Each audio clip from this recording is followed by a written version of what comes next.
नमस्कार मित्रों, मैं आशीष शंकर फिर एक बार अपने YouTube चैनल सफ़र शून्य से शिखर तक में आपका हार्दिक स्वागत व अभिनंदन करते हैं। अभी किसी बच्चे ने कमेंट किया था, हालांकि हम एक दो सेमिनार में बोल चुके हैं पढ़ाई को लेकर के, फिर भी एक बच्चे ने भी कमेंट किया था कि सर पढ़ते हैं लेकिन याद नहीं हो रहा है।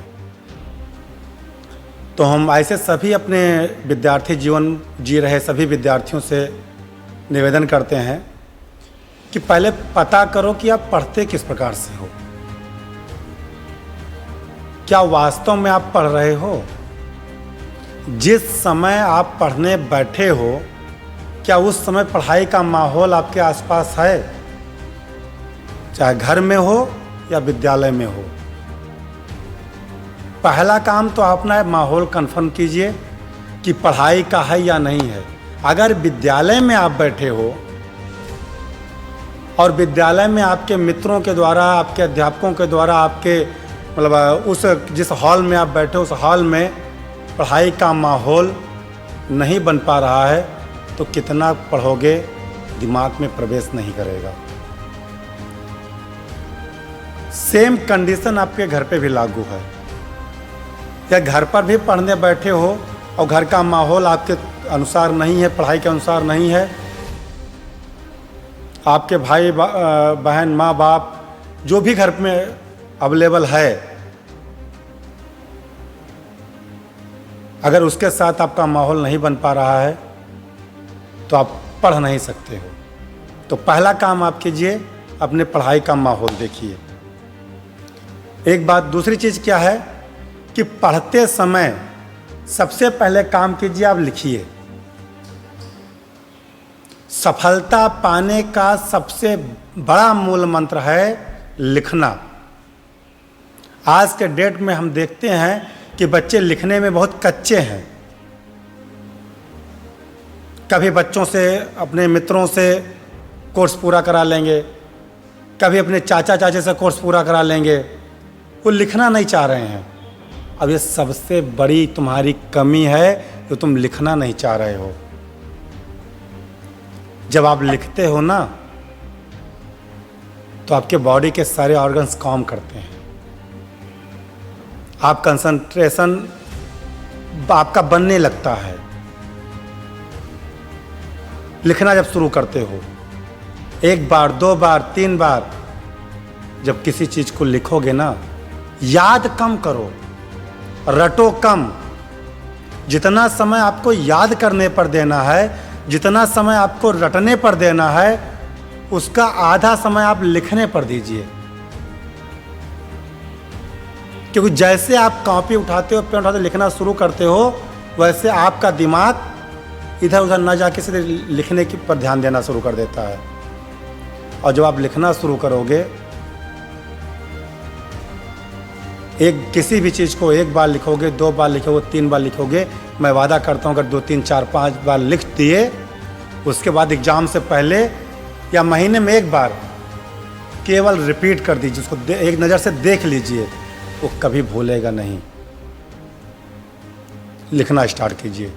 तीसरी चीज़ क्या करना है आपको, आप दिन भर ना पढ़िए।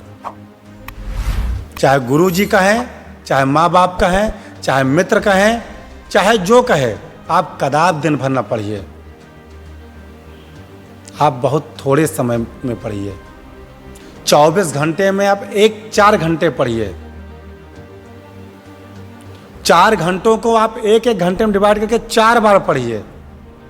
आप 1 घंटे पढ़िए, लेकिन पढ़ते समय आप बगल में एक बोतल रख लें पानी की, कॉपी रखें, पेन रखें, बुक्स रखें, हाइलाइटर रखें। हाइलाइटर आपके पास नहीं है तो आप पेंसिल रखें, और एक कमरे में बैठ के, ऐसे कमरे में बैठिए जहां बाहर की आवाज़ कम आ रही है, तो आपके लिए बहुत बेहतर होगा। शांत वातावरण हो, और जितनी देर आपका मन पढ़ने पर करे, 1 घंटे, आधे घंटे, उतनी देर ही पढ़िए। पढ़ते समय पेंसिल आपके हाथ में जरूर हो। अगर पढ़ते समय आपकी कोई लाइन समझ में आ रही है, उसको आप अंडरलाइन कर दीजिए पेंसिल से। अगर आपके पास हाइलाइटर है तो हाईलाइट कर दीजिए,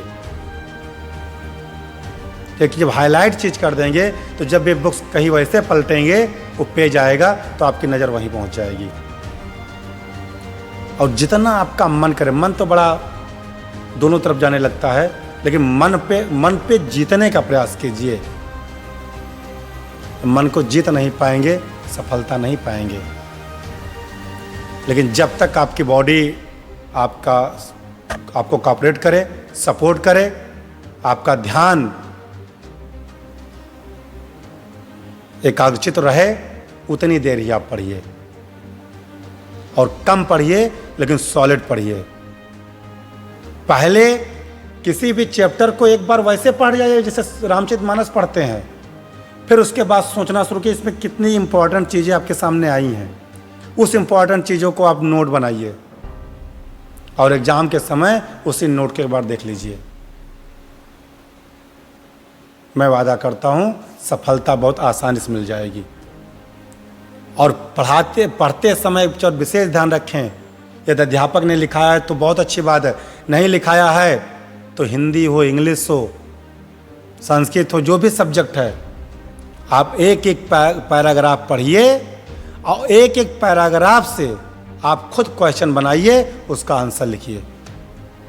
उसके बाद पढ़िए टेक्स्ट बुक से, गाइड से ना पढ़िए। अगर आपको डीप नॉलेज लेना है, आपको अपनी पढ़ाई के बल पर बहुत आगे तक जाना है, तो आप टेक्स्ट बुक पढ़िए, अच्छे अच्छे राइटर की बुक पढ़िए और एक एक पैराग्राफ पढ़ करके जो आपको उसमें से सॉलिड चीज़ मिले उसका नोट्स बनाइए और केवल नोट्स पढ़ के जाइए। और ये ना भूलिए कि जो इंटर में पढ़ रहे हो वो यूपीएससी के एग्ज़ाम में भी क्वेश्चन पूछा जाएगा मेरे बच्चों। जो बीए में पढ़े हो वो आईएएस का क्वेश्चन आप पढ़ रहे हो। जिस छोटा बड़ा को आपने नर्सरी में पढ़ा था वही छोटा बड़ा बीएड में पूछा जा रहा है, टेट में पूछा जा रहा है, सुपर टेट में पूछा जा रहा है, यूपीएसआई में पूछा जा रहा है। वही छोटा बड़ा स्वर कितने होते हैं, व्यंजन कितने होते हैं, आप कभी भी इस दिमाग से ना पढ़िए कि आप जो पढ़ रहे हो केवल इंटर के लिए पढ़ रहे हो, केवल हाई स्कूल के लिए पढ़ रहे हो। तो ये चीज़ हमेशा ध्यान रखिएगा।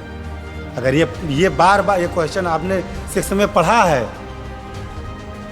कि ताजमहल आगरा में है, तो आप 12th में भी पढ़ेंगे इतिहास में, तब भी यही लिखे मिलेगा कि ताजमहल कहाँ स्थित है, तो आप आगरा लगा के आएंगे। और यूपीएससी के एग्ज़ाम में अगर पूछता है कि ताजमहल कहाँ स्थित है, तो आप आगरा ही लगा के आएंगे, ना कि दिल्ली लगा के आएंगे। ये दिमाग में बैठा लीजिए कि जो भी चीज़ पढ़ रहे हैं, यदि किसी भी एग्ज़ाम में आप बैठते हैं, किसी भी कंपटीशन एग्ज़ाम में आप बैठते हैं, तो वो चीज़ आपकी कवर करके आएगी। उसी में आगे थोड़ा और विकास करके आपको पढ़ना है और वही आपका एग्ज़ाम में पूछा जाएगा।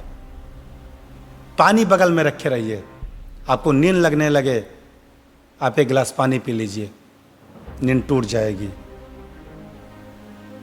पढ़ते समय एक काम और आपको करना है, पढ़ते समय आप आराम न ढूंढिए।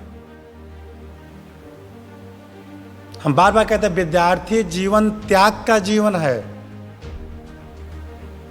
काक चेष्टा वको ध्यानम स्वान निद्रा तथयोचा अल्पहारी गृह त्यागी विद्यार्थी पच लक्षणम। विद्यार्थी जीवन त्याग का जीवन है। हम देखते हैं बच्चे कंफर्टेबल जोन ढूंढते हैं, लेट के पढ़ते हैं, पेट पे रख के बुक पढ़ते हैं, पैर फैला के पढ़ते हैं। ऐसा नहीं है। पढ़ने की भी एक आसन है, उस आसन के तहत बैठिए। इधर ठंडी आ रही है, लोग रजाई ओढ़ लेंगे, बेड पे रजाई ओढ़ करके झुक के पढ़ रहे हैं, आप नहीं पढ़ पाओगे। त्याग कीजिए। पढ़ते समय बताया भी गया है कि उचित दूरी 25 सेंटीमीटर की दूरी बुक और आपके आंखों के बीच होनी चाहिए। इस प्रकार पढ़िए। फिर देखिए, लिखना शुरू कीजिए। फिर देखिए आपको आता है नहीं आता है, समझ में आता नहीं आता है, याद रहता नहीं रहता है। आप किसी भी व्यक्ति का जीवन परिचय आप 5 बार लिख डालिए और 1 बार याद कर लीजिए। 6 बार, 5 बार लिखिए और 1 बार याद कर लीजिए, जिंदगी भर भूलेगा नहीं। और आप 10 बार की ओर रट्टा मारिए, याद ही नहीं होगा। तो ये चीज़ ध्यान में रखिए।